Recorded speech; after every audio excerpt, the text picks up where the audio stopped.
Histoire d'horreur jamais racontée de camionneurs. Ce que je vais raconter, je l'ai recueilli de la bouche de plusieurs transporteurs de marchandises lourdes qui font la route Carcassonne à la Parada à Saint-Antoine-du-Tarn et d'un couple de vieux chauffeurs qui ont déjà raccroché les clés du camion, mais qui se signent encore quand quelqu'un mentionne le kilomètre 7 de la route de Port-Vendre. On dit que cela s'est produit au milieu des années 90, en pleine époque où la contrebande et le conflit avaient la frontière en feu et que depuis, de temps en temps, quelqu'un jure l'avoir revu. Monsieur Émile Dubois avait 63 ans quand son histoire est devenue légende parmi les trochereaux de Norte de Santander. Il conduisait des tractomulas depuis plus de 40 ans. Il avait traversé la cordillère orientale des centaines de fois. Il connaissait chaque virage de la route qui descend de Pamplona jusqu'à Carcassonne, comme il connaissait les rides de ses propres mains. C'était un de ces hommes tannés par le soleil de la frontière, à la peau assombrie et à la voix rauque à force de fumer du tabac noir, qui parlait peu, mais qui, quand il racontait une histoire aux arrêts de camionneurs du terminal de transport de Carcassonne, tout le monde se taisait pour l'écouter. Il travaillait pour une entreprise de transport qui déplaçait des marchandises entre Carcassonne et Bucaramanga et de temps en temps faisait de courts trajets vers la frontière, chargeant des marchandises pour les dépôts de la Parada. Il était veuf, ses 2 enfants avaient migré des années auparavant. Et le camion, un vieux Kenworth peint en verre bouteille avec l'image de la Notre-Dame du Mont-Carmel collée sur le pare-brise, était pratiquement sa seule famille. Ceux qui le connaissaient l'appelaient Frinfrin et tous étaient d'accord sur une chose. C'était un homme de foi, presque superstitieux, qui ne prenait jamais la route sans avoir touché l'image de la Vierge 3 fois et s'être signé en regardant vers l'Orient, vers le soleil qui commençait à tomber sur les montagnes. Cette nuit d'octobre, personne ne se souvient de la date exacte, mais tous s'accordent à dire que c'était un jeudi, parce que les jeudis Émile faisait toujours ce trajet nocturne pour éviter les barrages et la chaleur du jour. Il est parti de Carcassonne après 21 heures avec un chargement de pièces de rechange et de vivres en direction d'un dépôt près de la route qui relie au corregimiento de Banco de Arena. Un tronçon solitaire mal éclairé, bordé de broussailles et de ces ravins secs qui en période de pluie se remplissent d'une eau trouble qui charrie des pierres. L'aide qui l'accompagnait normalement, un jeune homme nommé Guillaume, était resté cette nuit-là à Carcassonne à cause d'une forte grippe, donc Émile est parti seul. C'est ce que disent ceux qui l'ont connu. Ce fut ce qui scella son destin, car Frin ne voyageait jamais la nuit sans compagnie. Il disait que la route de nuit avait d'autres propriétaires et qu'il valait mieux ne pas les provoquer en y allant seul, mais la cargaison devait être livrée tôt et l'homme, têtu comme un bon vieux camionneur, décida que cette nuit-là il ferait une exception. Selon le récit que ses compagnons ont ensuite reconstruit, à partir du peu qu'on a su, Émile avançait tranquillement sur la route avec la radio du camion syntonisée sur une station de Ranchera qu'il entendait à peine entre les parasites quand il remarqua quelque chose d'étrange dans le rétroviseur, une brume épaisse, presque solide, qui commença à envelopper la route derrière lui. Même s'il n'avait pas plu depuis plusieurs jours et que la température de cette époque de l'année ne favorisait aucun type de brouillard dans cette zone basse et chaude de la frontière. Émile, étonné, ralentit, mais le brouillard ne resta pas derrière. Il avançait à la même vitesse que le camion, comme s'il le poursuivait, engloutissant l'éclat des feux arrière. Ce fut alors que, selon ce qu'il réussit à raconter à un compagnon avant que tout n'empire, il vit dans le rétroviseur droit la silhouette d'une femme arrêtée juste au milieu de la route, plusieurs mètres derrière le camion, vêtue de ce qui semblait être une ancienne robe de mariée, effilochée, sale de terre, avec les cheveux longs lui couvrant le visage. Émile, pensant qu'il s'agissait de quelqu'un en détresse, peut-être une victime de la violence qui frappait la zone ces années-là, quelqu'un qui avait besoin d'aide. Il ralentit le tractomula avec l'intention de s'arrêter. Mais quelque chose dans son instinct de vieux camionneur, ce 6e sens qui se forme après des décennies de route, lui dit de ne pas le faire. Il raconta ensuite d'une voix brisée que la femme du miroir ne laissait pas de traces dans la poussière du chemin et que bien que le camion avançât, Elle apparaissait toujours à la même distance exacte derrière lui, ni 1 mètre plus près, ni 1 mètre plus loin, comme attachée à un fil invisible lié aux pare-chocs arrière. Ce fut à ce moment qu'Émile accéléra, décidé à laisser derrière lui ce qu'il était en train de voir. Le camion rugit en prenant de la vitesse dans la ligne droite qui mène au secteur connu parmi les camionneurs comme la Curva del Silencio. Un tronçon où, pour des raisons que personne n'a entièrement expliquées, le signal radio se perd complètement et même les téléphones portables, dans les rares cas où quelqu'un en portait un à cette époque, restaient sans couverture pendant plusieurs minutes. Ce fut juste là, dans ce tronçon aveugle de communication, où se produisit ce qui serait ensuite connu dans les cercles de transporteurs de la région, comme la noce de la Carga Fantasma. Émile raconta dans le peu de temps qu'il lui resta de vie et de lucidité, qu'en entrant dans le virage il sentit que le volant devenait lourd, comme si une force étrangère le tirait vers le ravin qui bordait la route. Il freina brusquement et le tractomula dérapa sur le gravier meuble, s'arrêtant à quelques mètres du bord, avec les phares éclairant le néant, la broussaille sombre et au-delà, le vide du ravin sec qui tombait de plusieurs mètres.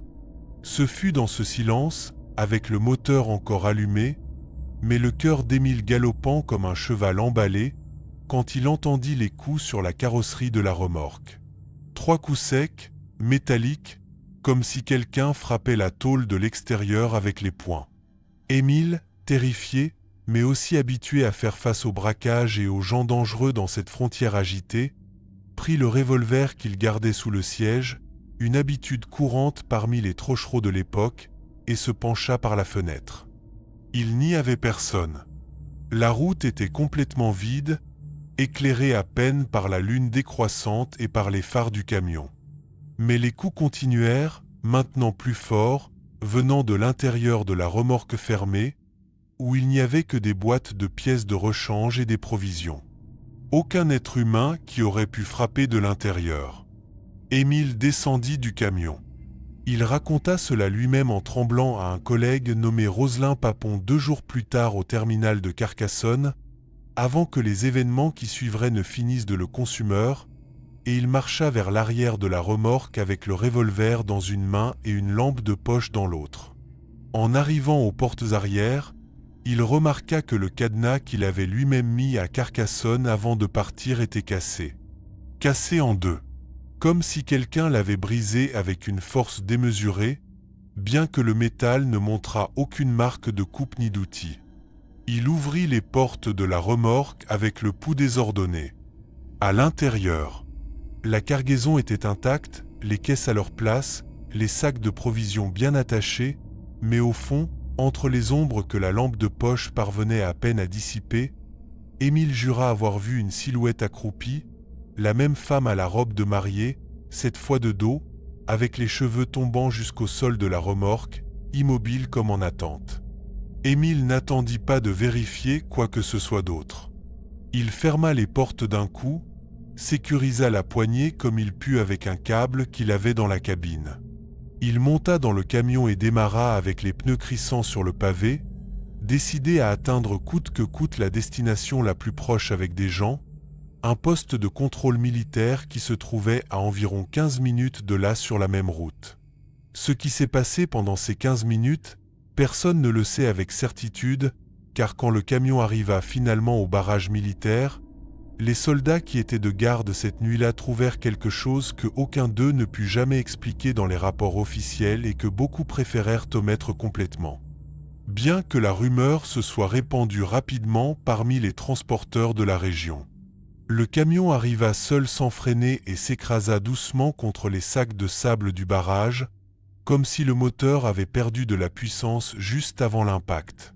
Quand les soldados s'approchèrent avec les lampes de poche, ils trouvèrent Émile sur le siège du conducteur avec la ceinture de sécurité attachée, les yeux ouverts, le regard fixé vers l'avant, respirant mais complètement absent, comme plongé dans une transe dont ils ne purent le sortir ni en lui criant dessus ni en le secouant.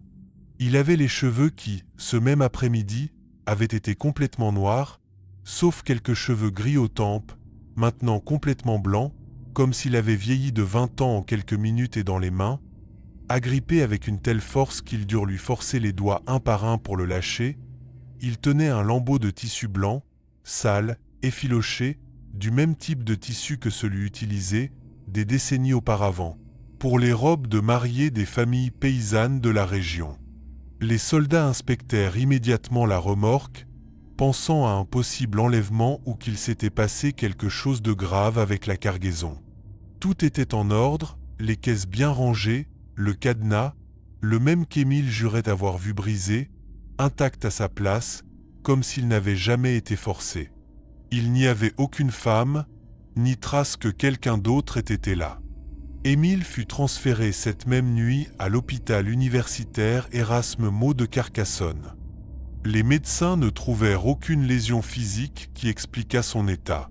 Ils parlaient d'un tableau compatible avec un choc nerveux sévère, bien qu'aucun n'osât dire à voix haute que cela ne correspondait pas tout à fait à ce qu'ils avaient vu durant leurs années de pratique. Émile resta 3 jours dans un état de mutisme quasi total, sans répondre à rien ni à personne, le regard perdu vers un point du plafond de la chambre.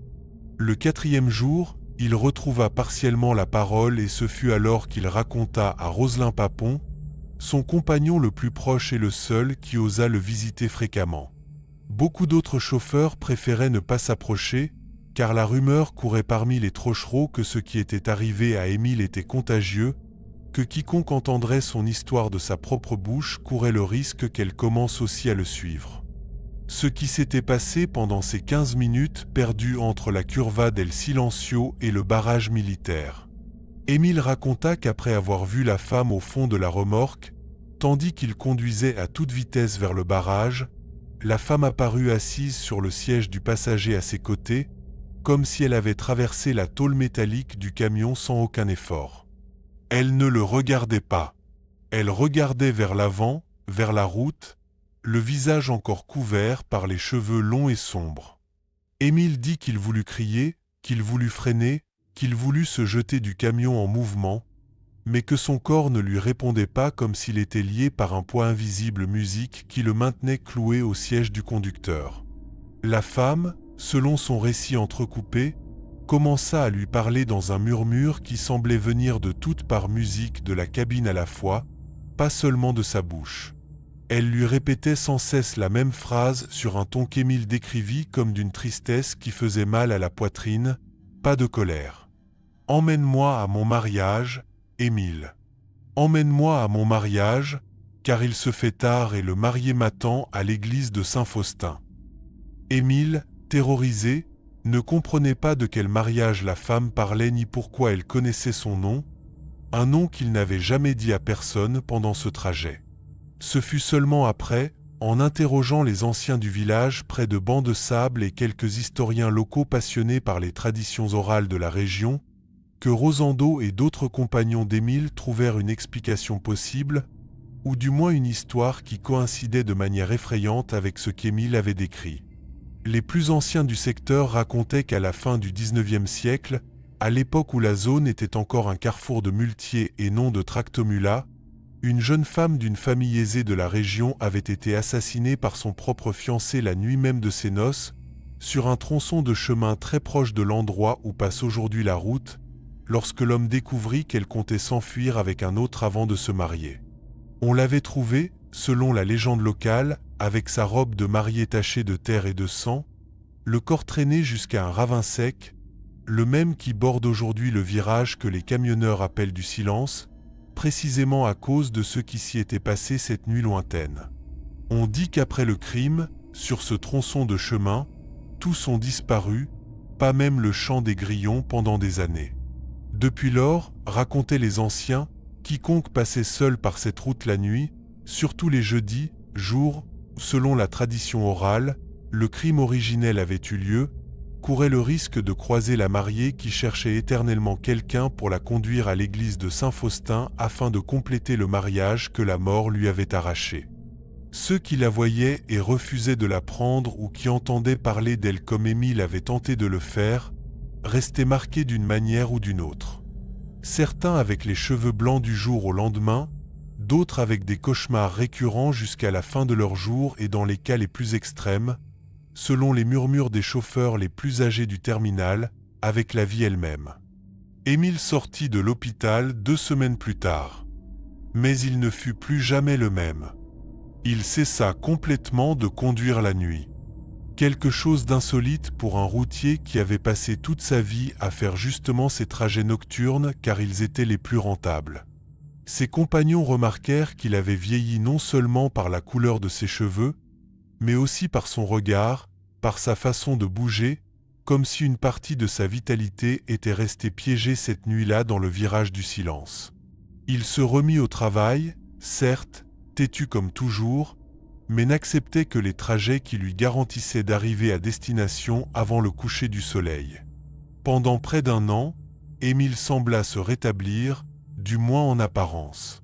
Il reprit ses routines, recommença à raconter des histoires aux arrêts de camionneurs, bien qu'il ne parlât plus jamais de ce qui lui était arrivé cette nuit-là, même lorsque d'autres trochereaux morbides lui posaient directement la question. Il baissait simplement les yeux. Il tapotait 3 fois l'image de la Vierge del Carmen, qu'il gardait encore collée sur le pare-brise, et changeait de sujet. Mais un jeudi d'août de l'année suivante, presque exactement 11 mois après cette première nuit, l'entreprise pour laquelle il travaillait lui assigna, par une erreur administrative que personne ne put expliquer par la suite. Le répartiteur qui avait fait la programmation jura et parjura qu'il avait noté un voyage complètement différent.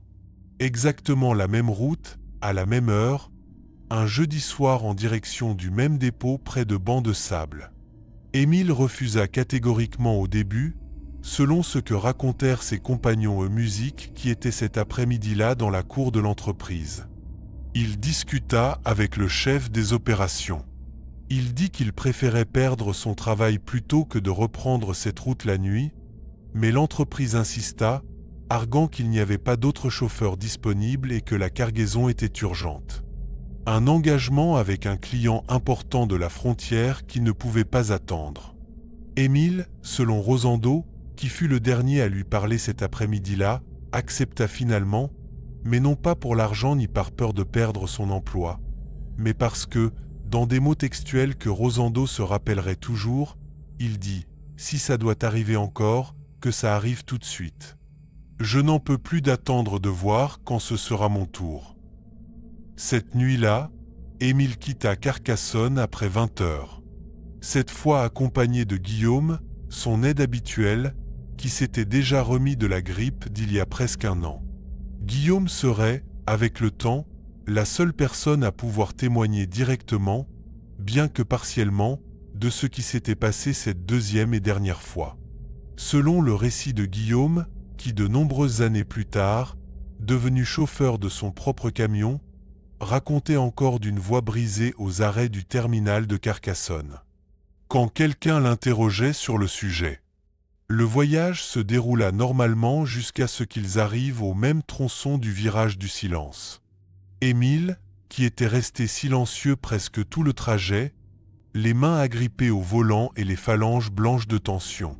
Soudain, il commença à marmonner quelque chose entre ses dents encore et encore, quelque chose que Guillaume ne parvenait pas à comprendre entièrement, jusqu'à ce qu'il réalise qu'Émile priait, répétant sans cesse le nom de la Vierge del Carmen.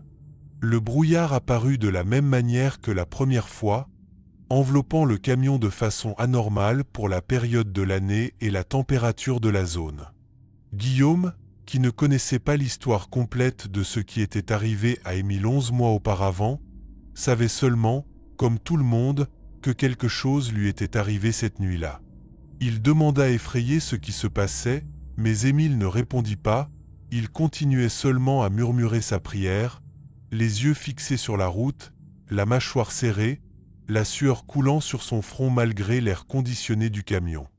Guillaume raconta qu'en entrant dans le virage, il vit de ses propres yeux dans le rétroviseur de son côté la silhouette de la femme arrêtée au milieu de la route, exactement comme Émile l'avait décrite.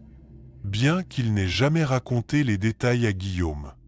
Le jeune homme cria terrifié, demandant à Fliin d'accélérer, de ne s'arrêter sous aucune circonstance. Mais Eflin, au lieu d'accélérer, commença à freiner le camion doucement avec un calme qui parut à Guillaume encore plus terrifiant que la panique, comme si quelque chose en lui avait pris une décision qui n'admettait plus de discussion. « Cette fois, je vais la prendre », parvint à dire Émile à Guillaume d'une voix que le jeune homme décrivit comme n'étant pas tout à fait la sienne, comme s'il parlait de très loin, du fond d'un puits. Guillaume, mort de peur, sauta du camion en mouvement dès que la vitesse le lui permit, roulant sur le bord de la route, s'écorchant les bras et les jambes contre le gravier, et courut sans regarder en arrière sur plusieurs kilomètres jusqu'à trouver du signal pour demander de l'aide depuis un hameau voisin, quand finalement un groupe de paysans et plus tard une patrouille de police arrivèrent sur les lieux déjà au petit matin. Ils trouvèrent le Kenworth vert d'Émile Contreras arrêté au milieu de la route, avec les lumières allumées, le moteur toujours en marche, les portes de la cabine grandes ouvertes. Il n'y avait aucune trace d'Émile nulle part, ni dans le bois voisin, ni dans le ravin sec qui bordait le virage, ni en aucun point des kilomètres que les autorités ratissèrent les jours suivants avec des chiens entraînés et des patrouilles à pied. La seule chose qui fut trouvée, accrochée soigneusement au rétroviseur du camion, comme si quelqu'un l'avait mise là exprès. Ce fut le lambeau de tissu blanc effiloché qu'Émile avait emporté avec lui depuis la première nuit. Celui qu'il avait gardé, apprirent-ils plus tard, enveloppé dans un mouchoir à l'intérieur de la boîte à gants du camion pendant ces 11 mois, sans que personne d'autre ne le sache. Et sur le siège passager, sur le revêtement usé par tant d'années d'utilisation, un petit bouquet de fleurs blanches déjà fanées du type de celles qu'on utilisait autrefois dans les bouquets de mariés paysans, comme si quelqu'un les avait laissées là avec soin avant de disparaître. Émile Contreras n'apparut jamais. L'entreprise de transport classa officiellement l'affaire comme une disparition non résolue et la famille, les quelques parents qui lui restaient, finirent par admettre au fil des ans qu'ils ne sauraient jamais avec certitude ce qui lui était arrivé cette nuit-là dans le virage du silence. Mais parmi les trochereaux de la route Carcassonne, la Parada, Port-Vendre, l'histoire devint un avertissement obligatoire pour tout nouveau chauffeur qui commençait à travailler sur cette route. On dit que depuis lors, les nuits de jeudi, surtout lorsque le brouillard apparaît sans raison apparente sur ce tronçon de route, certains chauffeurs ont rapporté avoir vu, en plus de la femme en robe de mariée, la silhouette d'un camion Kenworth vert bouteille, circulant très lentement sur le bord de la route, avec les lumières allumées, mais sans faire aucun bruit de moteur, qui disparaît dès que quelqu'un tente de s'approcher ou de lui faire un appel de phare. Crosando Pavon, qui conduisit un camion jusqu'après ses 70 ans et décéda relativement récemment, racontait toujours en concluant l'histoire aux arrêts de camionneurs du terminal de Carcassonne, que lui-même, quelques années après la disparition de son ami, avait dû faire cette route de nuit par nécessité et qu'en passant par le virage du silence, le cœur battant, il avait aperçu dans le rétroviseur, juste un instant, deux silhouettes marchant main dans la main sur le bord de la route. Enveloppé dans la brume, un homme avec un chapeau et une chemise de vieux routier et à ses côtés une femme vêtue de blanc, le visage enfin découvert, souriant comme si finalement, après tant de temps, elle était arrivée à son mariage. Depuis lors, chaque fois qu'un nouveau chauffeur demande au terminal de transport de Carcassonne pourquoi tant de vieux trochereaux se signent avant de prendre la route vers bancs de sable la nuit, surtout les jeudis, les plus anciens répondent seulement en baissant la voix qu'il vaut mieux ne pas trop poser de questions et que si jamais ils voient sur la route une femme en robe blanche demandant qu'on la conduise à son mariage, la meilleure chose à faire, la seule qui fonctionne vraiment, est de ne jamais s'arrêter. Peu importe à quel point il est douloureux d'entendre sa voix demander de l'aide dans le brouillard. Nous continuons. Elle s'appelait Jeanne Dubois et avait 30 ans quand elle dut vivre ce qu'elle ne put jamais expliquer entièrement. Elle conduisait un camion 350 à Ridel, héritage de son père, et faisait la route qu'elle connaissait comme sa poche, de Valence à Caen, transportant des légumes, du ciment, parfois des appareils électroménagers, tout ce qui se présentait. Elle était sur ces routes depuis 7 ans, depuis la mort de son père, et elle avait décidé qu'elle n'allait pas laisser mourir le camion ni le métier. Elle était l'une des rares femmes trocheras que l'on voyait au péage, et au fil des ans, Elle avait gagné le respect des jeunes hommes qui s'arrêtaient dans les mêmes restaurants routiers, à la Cabrera, à l'Étissage, au péage de Haguenau. La nuit où tout commença était un mardi d'octobre. Le ciel au-dessus de l'autoroute régionale du centre était couvert, sans lune, avec ce brouillard étrange qui monte parfois des vallées quand il a plu toute l'après-midi et que la terre libère de la vapeur comme si elle respirait. Johanna venait de Valence avec une cargaison de cambure et de légumes musiques pour le marché de la Coche à Caen et elle calculait arriver avant minuit pour décharger tôt après les tissages. Déjà en entrant dans la montée vers les tissages et le tronçon qui serpente entre les montagnes avant d'arriver à la colonie Tovar et ensuite de descendre vers la vallée de Caen, elle commença à sentir que quelque chose n'allait pas dans l'atmosphère. Le brouillard devint plus épais que la normale, à tel point qu'elle dut réduire sa vitesse à moins de 40 km/h. La radio, qu'elle laissait toujours allumée sur une station de rancheras et de balade, commença à grésiller avec de l'électricité statique. Bien que dans cette zone le signal fût habituellement bon, elle éteignit la radio, mal à l'aise, et continua à conduire en silence, seulement avec le ronronnement du moteur et le doux clapotis des gouttes qui restaient de l'averse de l'après-midi. C'était dans l'un de ces virages près d'un tronçon que les camionneurs appellent la Curva del Muerto, car des décennies auparavant, il y avait eu un terrible accident là-bas, un camion semi-remorque qui s'était précipité avec toute sa cargaison et son chauffeur quand elle a vu la silhouette. Au début, elle pensa que c'était un arbre tombé, une ombre allongée sur le bord de la route, mais à mesure qu'elle s'approchait, la silhouette bougeait lentement, comme quelqu'un qui marche sans hâte sur une route où personne de sensé ne marcherait à cette heure. Sur ce tronçon solitaire, sans maison, sans lumière, seulement la montagne et le brouillard. C'était un homme. Il portait un pantalon foncé, une chemise qui semblait blanche ou grise. C'était difficile à dire sous cette lumière.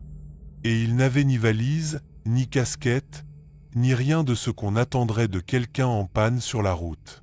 Il marchait les mains le long du corps, sans gesticuler, sans se retourner pour regarder le camion qui approchait, comme si cela lui était égal d'être renversé ou non.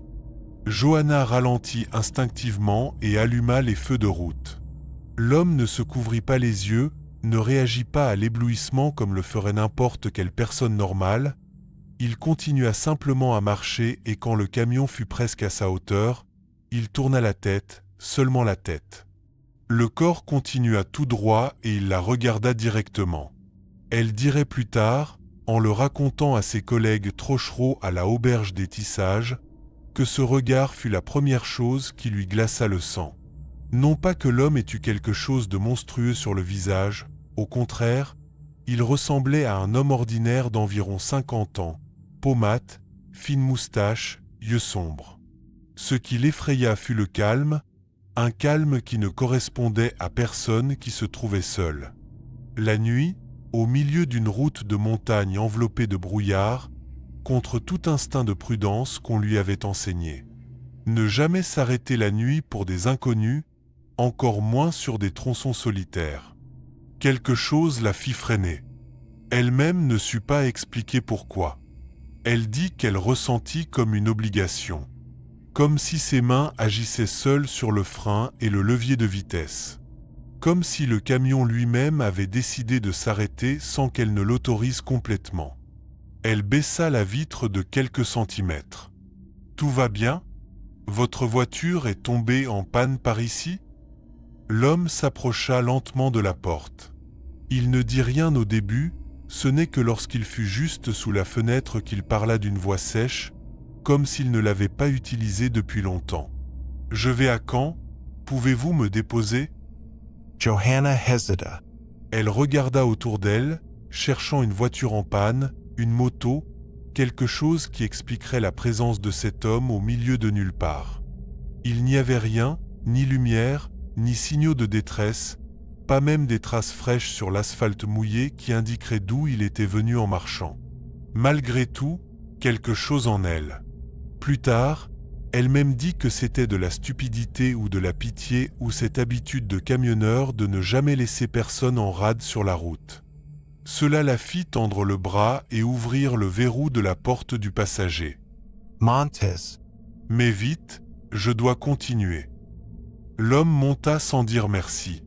Il s'installa sur le siège avec une raideur étrange, comme quelqu'un qui n'est pas habitué à s'asseoir sur des sièges de camion ou qui n'est habitué à s'asseoir sur rien. Johanna remarqua que malgré l'humidité de la nuit, le brouillard qui transperçait les os, l'homme ne tremblait pas, ne se frottait pas les mains, ne faisait aucun des gestes que fait un corps qui a froid. Elle reprit la route. Le silence dans la cabine se fit lourd, différent du silence normal de la route. Elle tenta de briser la glace. « Et vous, que faisiez-vous à marcher par ici? C'est désert, il n'y a même pas un ranch à proximité. » L'homme mit du temps à répondre. Il regardait droit devant lui, fixement vers la route que le brouillard laissait à peine entrevoir. « Ma voiture est restée en arrière. Je dois arriver à Caen avant l'aube. Et votre famille sait que vous êtes ici? Je n'ai plus de famille qui sache où je suis. » La réponse la mit mal à l'aise, mais elle préféra ne pas insister. Elle continua de conduire, attentive à la route, essayant de se concentrer sur le brouillard qui ne laissait aucun répit. C'est alors qu'elle remarqua le premier détail qui la mit vraiment en alerte, le rétroviseur. Dans le rétroviseur central, où le siège du passager aurait dû être reflété, on ne voyait rien. C'est-à-dire, on voyait le siège, le revêtement, la ceinture de sécurité pendante, mais on ne voyait pas l'homme comme s'il n'était pas assis là. Bien qu'elle pût sentir sa présence à côté, entendre sa respiration calme, voir du coin de l'œil la silhouette sombre occupant le siège. Elle pensa que c'était un effet de la lumière, du brouillard, de sa fatigue après tant d'heures de route. Elle se frotta les yeux, regarda de nouveau. Le siège semblait vide dans le rétroviseur, elle ne dit rien. Elle continua de conduire, le cœur commençant à s'accélérer, essayant de se convaincre que c'était son imagination, que le sommeil lui jouait des tours, qu'elle avait passé trop d'heures sans bien dormir. Le deuxième détail arriva environ 15 minutes plus tard, déjà près de la descente vers le péage de Charleville, quand la route commence à descendre vers la vallée, la radio du tableau de bord qu'elle avait éteinte avant de prendre l'homme s'alluma toute seule, non pas avec de la musique, mais avec une faible statique, comme une voix chuchotant au milieu du bruit blanc. Johanna tendit la main pour l'éteindre, mais l'homme parla, l'arrêtant. « Laissez-le comme ça. J'aime écouter ça. » Elle retira sa main plus par peur que par obéissance. La statique continuait de résonner et à un moment donné, parmi le bruit, il lui sembla entendre son propre nom, un murmure à peine perceptible, distordu, qui disait Johanna, d'un ton qui n'était ni masculin ni féminin, mais quelque chose d'intermédiaire, quelque chose qui ne sonnait pas tout à fait humain. Elle sentit les poils de ses bras se hérisser. Elle serra le volant des deux mains et accéléra un peu plus que de raison pour ce tronçon, désireuse d'arriver tout de suite au péage, où il y aurait des lumières, d'autres voitures, des gens. « Vous avez entendu ça ?» demanda-t-elle sans pouvoir se retenir. « Ils disent toujours mon nom aussi, » répondit l'homme sans la regarder, avec la même calme inquiétant. « On s'y habitue. » La réponse n'éclaircit rien, au contraire, elle la plongea davantage dans l'angoisse. Son nom, à quoi faisait-il référence? Elle voulut en demander plus, mais la peur la fit taire, se concentrer uniquement sur la route, sur l'arrivée au péage, sur le fait d'avoir des témoins à proximité. Quand finalement les lumières du péage de Chareillave apparurent dans le brouillard, elle ressentit un soulagement immédiat. Elle ralentit, chercha de la monnaie dans la boîte à gants pour payer. Et à ce moment-là, juste une seconde, le temps de se pencher et de se redresser, elle remarqua que le siège du passager était vide. Il n'y avait aucun homme, aucun bruit de porte s'ouvrant, aucune ombre marchant sur la route. Il n'y avait absolument aucune trace que quelqu'un et Musica étaient assis là les 20 dernières minutes. La ceinture de sécurité pendait toujours à sa place comme si elle n'avait jamais été utilisée. Johanna freina brusquement, arrivant presque à la cabine de péage, les mains tremblantes. Le péager, un homme qui la connaissait de tant de voyages, s'approcha, étonné de la voir si pâle. « Johanna, ça va ? Vous avez mauvaise mine, ma fille. Vous avez vu quelqu'un descendre de mon camion ? Demanda-t-elle d'une voix brisée. J'avais un passager. Il vient de descendre. Vous avez dû le voir. L'homme du péage regarda autour de lui, confus.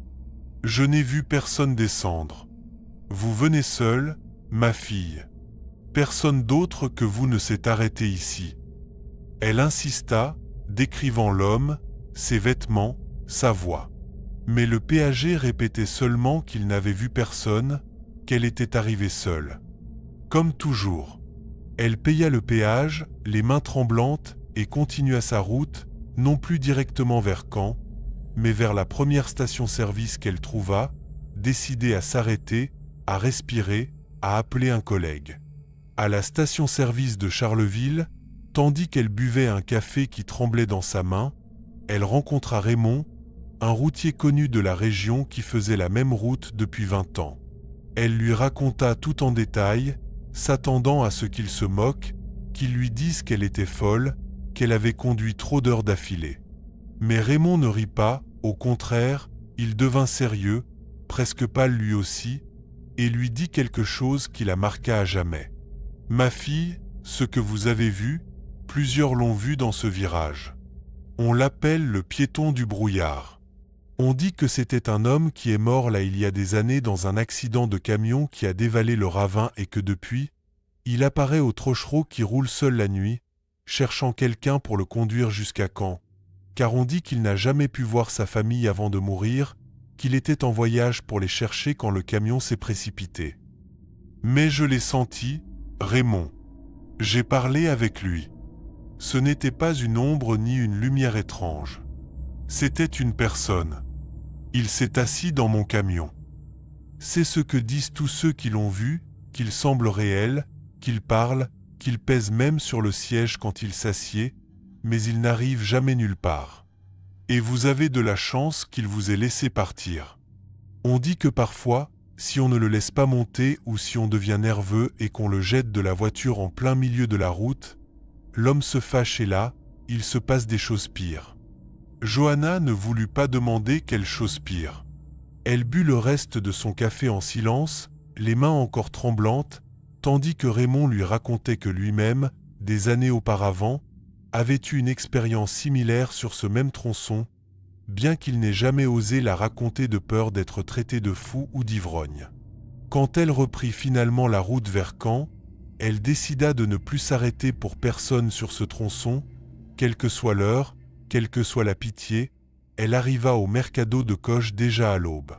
Elle déchargea sa marchandise, les mains encore agitées, et cette nuit-là, quand elle arriva enfin chez elle à Valence, elle ne put dormir, vérifiant encore et encore le siège du passager de son camion, comme si elle espérait trouver une preuve, une trace que ce qu'elle avait vécu avait été réel et non un épisode de folie passagère.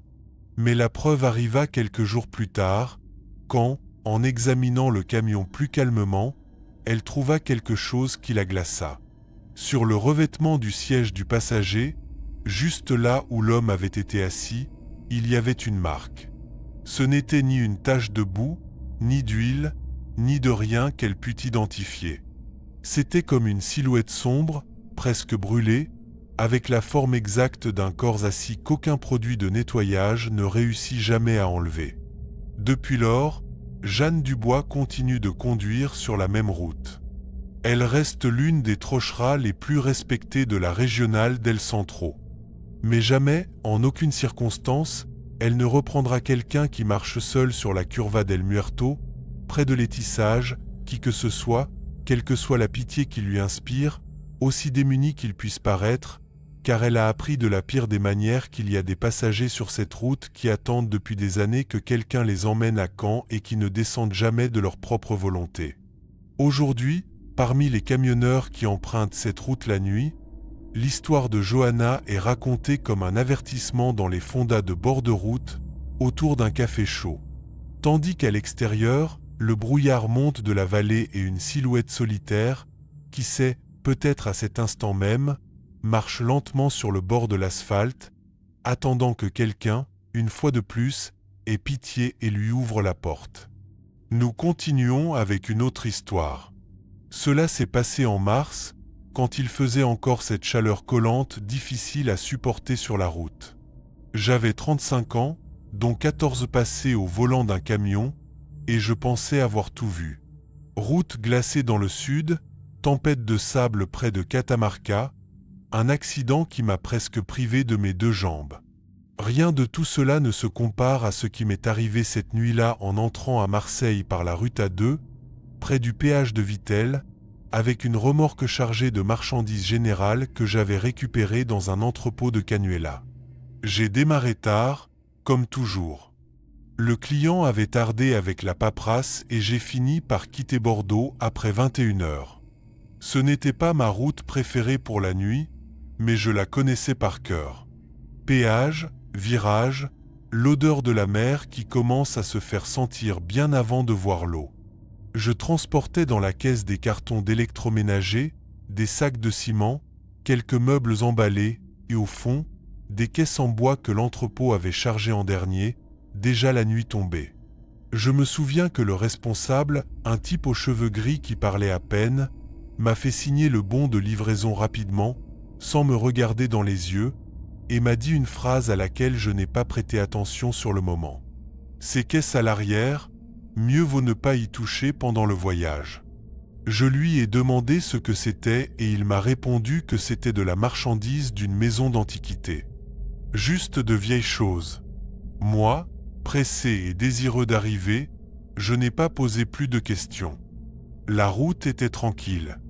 Très peu de trafic pour un jeudi, ce qui était étrange, mais pas impossible. J'avais la radio allumée, changeant de station, car les émetteurs se perdaient et je buvais du maté toutes les 2 minutes pour ne pas m'endormir. Vers 11h30, déjà après Dolores, j'ai commencé à sentir un bruit dans la caisse. Au début, j'ai pensé que c'était quelque chose de mal arrimé, une caisse qui s'était déplacée dans les virages. C'est courant, ça arrive tout le temps. On apprend à distinguer les bruits normaux des bruits étranges. Celui-ci n'était pas normal, c'était comme un frottement, un long grattement suivi d'un coup sec et puis le silence.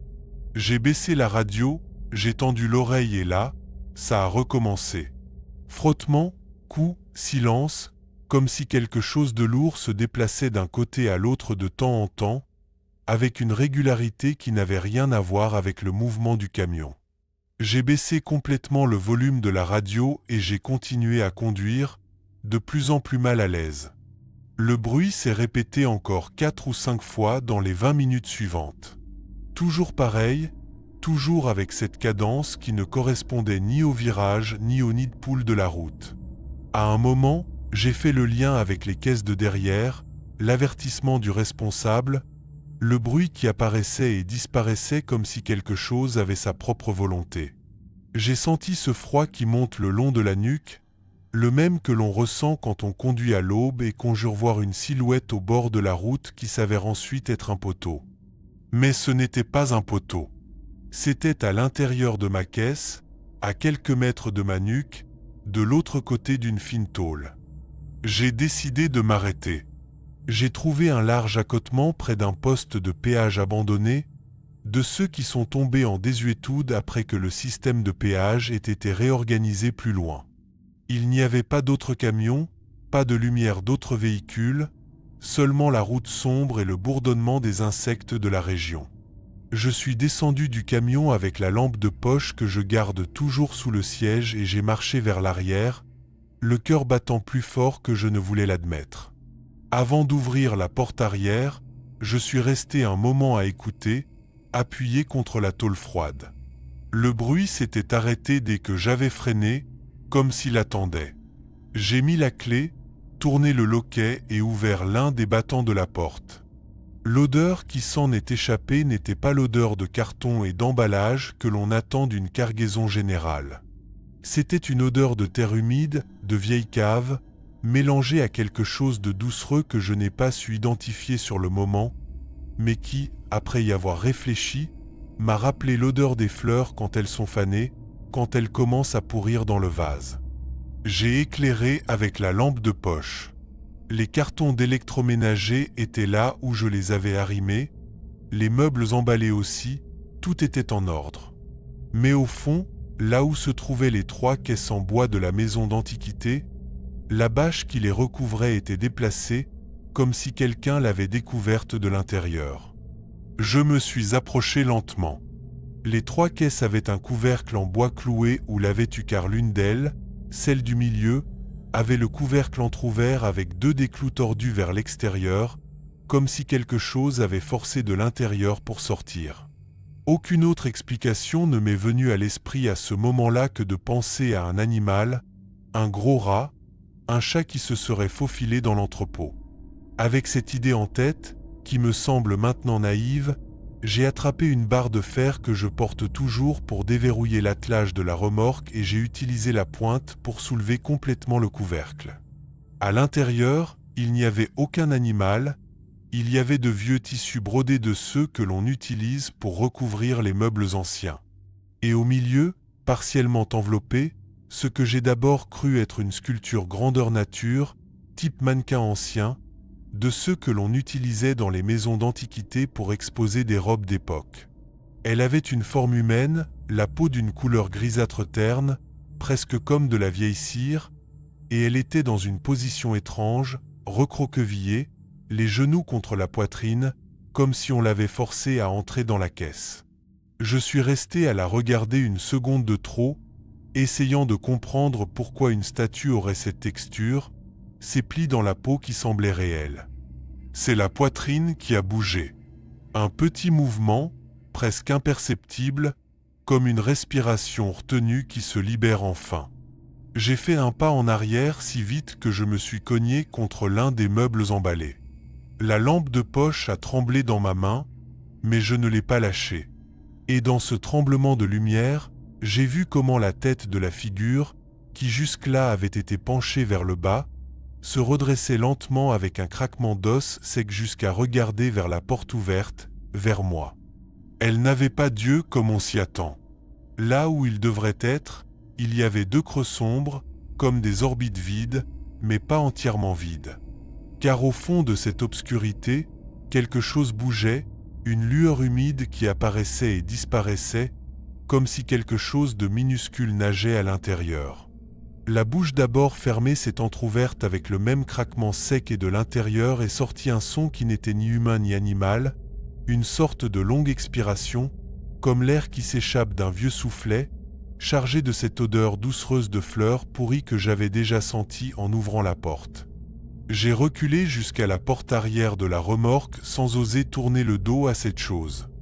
La barre de fer que j'avais à la main m'a glissé et est tombée à l'intérieur de la caisse avec un bruit métallique qui a résonné plus fort qu'il n'aurait dû dans le silence de la route. Ce bruit a semblé la réveiller complètement. La figure s'est dépliée de sa position recroquevillée avec une lenteur effrayante, chaque articulation craquant comme du bois sec qui se brise jusqu'à se tenir debout à l'intérieur de la caisse cassée, beaucoup plus haute qu'elle n'avait semblé recroquevillée, frôlant presque le toit de la caisse du camion avec la tête. C'est alors que j'ai sauté dehors et fermé la porte de toute ma force, en passant le loquet, bien que mes mains tremblaient tellement que j'ai mis 3 tentatives pour l'enclencher. De l'autre côté de la tôle, j'ai commencé à entendre des coups, non pas désespérés comme ceux de quelqu'un qui veut sortir à coups de pied, mais des coups calculés, espacés, comme si quelque chose testait la résistance de la porte avec patience, sachant que tôt ou tard elle allait céder. J'ai couru à la cabine, j'ai sauté dedans. J'ai jeté la lampe de poche sur le siège passager et j'ai tourné la clé avec tant de force que j'ai craint de casser le contact. Le moteur a démarré à la 2e tentative, ce qui m'a semblé une éternité. J'ai mis la première et je suis sorti de l'accotement en dérapant un peu, regardant dans le rétroviseur comme si j'espérais voir quelque chose dépasser de la remorque, bien que je savais que c'était impossible, qu'il était enfermé. Les coups dans la caisse ont continué un moment. Je les sentais se transmettre par la structure du camion, un tambourinement sourd qui me parvenait jusqu'au volant, jusqu'à ce qu'à un moment donné, je ne saurais dire exactement quand, il cesse de se faire entendre. Je ne sais pas si c'est parce qu'elle s'est fatiguée, si elle s'est installée ou si elle a trouvé une autre façon d'être tranquille là derrière. J'ai pensé appeler la police, m'arrêter à la première station-service que je trouverais et raconter ce que j'avais vu. Mais chaque fois que je formulais la phrase dans ma tête, je me rendais compte à quel point elle sonnait ridicule. Un chauffeur routier de 35 ans sans antécédents bizarres, disant que quelque chose de forme humaine qui bougeait voyageait dans son camion. Ils allaient m'envoyer directement faire un contrôle d'alcoolémie et ensuite, dans le meilleur des cas, à un contrôle psychiatrique. Alors j'ai continué à conduire, les mains agrippées au volant et le regard fixé droit devant, essayant de me convaincre que c'était un effet de la lumière, de la fatigue, d'un grand animal qui s'était faufilé dans la caisse à l'entrepôt. À ce moment-là, j'entrais déjà dans le parti d'eau de Général Poirot. Ces dernières lignes droites avant que la route ne commence à se remplir de panneaux de stations balnéaires et de complexes de chalets. L'horloge du tableau de bord indiquait 12h20. C'est juste là, sur une longue ligne droite, sans lumière, que j'ai entendu le bruit à nouveau. Mais cette fois, il ne venait pas de la caisse, il venait de plus près. Il venait, j'en suis sûr, du toit de la cabine, un frottement lent comme quelque chose qui se traînait sur la tôle, suivant la ligne du toit de l'arrière vers l'avant. J'ai regardé dans le rétroviseur latéral, puis dans le rétroviseur central et je n'ai rien vu, bien que le bruit continuait, avançant centimètre par centimètre au-dessus de ma tête. Le cœur m'est monté à la gorge. J'ai ralenti sans m'en rendre compte comme si cela pouvait changer quelque chose. Et à ce moment-là, le bruit s'est arrêté juste au-dessus de l'endroit où j'étais assis du côté conducteur. Silence. Un silence différent de celui d'avant, plus dense, comme si quelque chose retenait son souffle avec moi. Et alors, du côté de la vitre, une marque est apparue sur le verre, non pas comme un coup de l'extérieur, elle est apparue de l'intérieur du verre lui-même, comme une condensation qui se formait avec une forme définie, les doigts allongés d'une main appuyée contre le verre de l'autre côté, pressant sans le briser, laissant cette marque froide qui s'est étendue lentement vers le reste de la vitre. J'ai appuyé à fond sur l'accélérateur, quelque chose qu'un chauffeur routier ne fait jamais sur une route de nuit avec une remorque chargée. Et le camion a répondu avec ce rugissement lourd que font les moteurs diesel quand on leur en demande trop. La marque sur le verre n'a pas disparu, au contraire, elle a commencé à bouger, à ramper vers l'avant, comme si la main qui la laissait grimpait le long du côté de la cabine vers le pare-brise. Je n'osais pas regarder directement, seulement du coin de l'œil, priant en silence, quelque chose que je n'avais pas fait depuis que j'étais petit et que ma grand-mère m'emmenait à UPA à l'église de mon village. Je suis arrivé au rond-point d'accès à Marseille, sans trop savoir comment j'avais conduit ces derniers kilomètres. Les lumières de la ville ont commencé à apparaître au loin, cette lueur orange typique des villes la nuit et avec les premières lumières des stations-service, la marque du verre s'est effacée comme Musica si la clarté l'effrayait. Les coups dans la caisse ne sont pas revenus. Le silence, cette fois, semblait réel. Je suis arrivé au parking de camions où je devais décharger, un terrain près de la zone portuaire, avec quelques hangars et des lumières au sodium qui suffisaient à peine à éclairer les allées entre les remorques stationnées. Il était environ 1h du matin. Il n'y avait personne de réveillé, sauf un gardien, un homme grand, à la moustache grisonnante, qui est sorti de sa guérite en entendant le moteur et m'a fait signe de me garer à un endroit précis près du portail. Je suis descendu de la cabine, les jambes encore tremblantes, et lui, qui a dû voir quelque chose d'étrange sur mon visage, m'a demandé si j'allais bien, si j'avais eu un problème sur la route. Je lui ai raconté d'une voix hachée, presque sans pouvoir ordonner mes mots, ce qui s'était passé. J'espérais qu'il rirait, qu'il me traiterait de fou ou de somnole, mais il ne l'a pas fait. Il est devenu sérieux, très sérieux, et m'a demandé d'où venait la cargaison. Je lui ai dit qu'Anuela, un dépôt d'antiquités. Là, Il a secoué la tête comme si quelque chose lui avait été confirmé, et il m'a dit une phrase qui m'est restée gravée à jamais. Ces vieilles caisses viennent parfois avec quelque chose à l'intérieur qui ne figure pas sur le bon de livraison.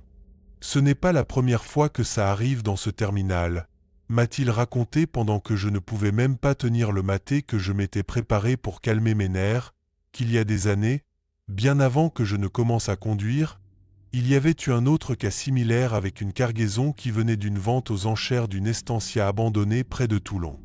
Le chauffeur de cette fois-là, selon l'histoire qu'il connaissait de la bouche d'un autre gardien plus âgé, n'a jamais réussi à bien raconter ce qu'il avait vu, car quelques jours après ce voyage, il a cessé de conduire la nuit pour toujours et a refusé d'en parler à quiconque le lui demandait.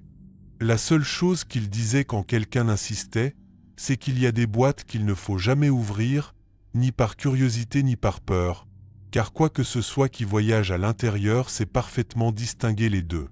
Avec cette histoire qui résonnait encore dans ma tête, nous avons décidé tous les deux de ne pas ouvrir la caisse avant l'aube et l'arrivée de plus d'employés à l'entrepôt. Le gardien s'est posté près de mon camion avec une longue canne en métal, plus pour m'accompagner que par conviction que cela servirait à quelque chose. Et moi, je suis monté dans la cabine pour attendre, sans oser fermer les yeux une seule seconde, écoutant chaque craquement de la remorque, comme si c'était l'annonce que la porte arrière allait céder à tout moment. Quand le soleil s'est levé, avec les premiers camions entrant dans l'enceinte et le bruit normal d'une aire de chargement qui s'éveille, le responsable de l'équipe du matin est arrivé avec 2 autres employés. Je leur ai raconté la même chose que j'avais raconté au gardien. Et bien que certains me regardaient avec ce mélange de pitié et de méfiance que l'on utilise avec quelqu'un qui prétend avoir vu un fantôme, ils ont décidé d'ouvrir la caisse tous ensemble à la lumière du jour, avec l'air plein de monde et de bruit de moteur. Musique quand nous avons déverrouillé le loquet et ouvert les portes de la remorque, la lumière du matin a pénétré jusqu'au fond de la caisse. Les caisses étaient là où je les avais laissées, avec le couvercle de celle du milieu encore soulevé, tel que je l'avais laissé la nuit précédente, mais à l'intérieur il n'y avait aucun corps, aucune silhouette, rien d'autre que les vieux tissus éparpillés et au fond de la caisse une poignée de terre sombre, humide, avec une odeur encore perceptible de ces fleurs pourries que j'avais senties la nuit précédente. Il n'y avait pas de marque de traînée vers l'extérieur, ni aucune ouverture dans la tôle de la remorque qui expliquerait comment quelque chose aurait pu en sortir sans que je le remarque. Le responsable du dépôt de Canuela, quand je l'ai appelé plus tard ce même jour pour lui demander d'où provenait exactement cette marchandise, m'a raccroché au nez 2 fois avant de me répondre et quand il a finalement parlé, il m'a seulement dit que ce lot provenait d'une vente aux enchères judiciaires, d'une vieille demeure des environs de Châteauroux, une propriété qui était inhabitée depuis des années après la mort de ses derniers propriétaires dans des circonstances qui, selon ses mots textuels, n'ont jamais été tout à fait claires pour la justice.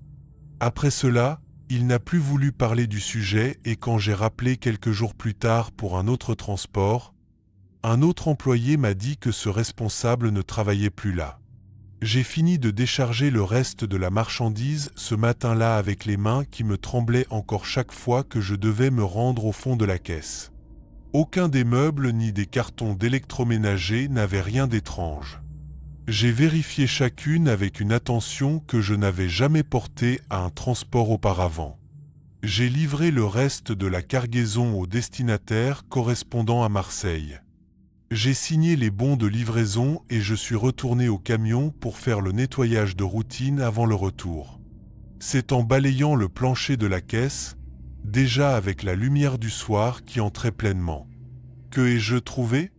Dans un coin près de l'endroit où se trouvait la caisse du milieu, une petite marque sur la tôle du plancher, comme une brûlure circulaire de la taille d'une main ouverte avec les doigts bien marqués, comme si quelqu'un avait appuyé la paume avec force contre le métal et l'avait laissé graver là pour toujours. Ce coin de la caisse, depuis ce jour, est toujours quelques degrés plus froid que le reste. Peu importe la saison, ni la chaleur qu'il fait dehors. Je le sais parce que j'ai continué à utiliser cette même remorque pendant près de 2 ans de plus. jusqu'à ce que j'obtienne finalement de l'entreprise qu'elle me la change pour une autre sous prétexte d'un problème sur l'essieu arrière qui n'a en réalité jamais existé. Je n'ai plus jamais accepté de transport qui partait de ce dépôt de Canuella. Et chaque fois qu'un collègue me raconte qu'on lui a proposé un chargement d'une maison d'antiquité ou d'une vente aux enchères judiciaires d'une vieille estancia, je lui raconte cette histoire entière sans en omettre un seul détail. Bien que je sache que la plupart rient et me disent que c'était la fatigue, que c'était un de ces rêves lourds que la route de nuit provoque. Il se peut qu'ils aient raison, mais je n'arrive toujours pas à expliquer cette marque de main sur le plancher de mon ancienne remorque ni pourquoi.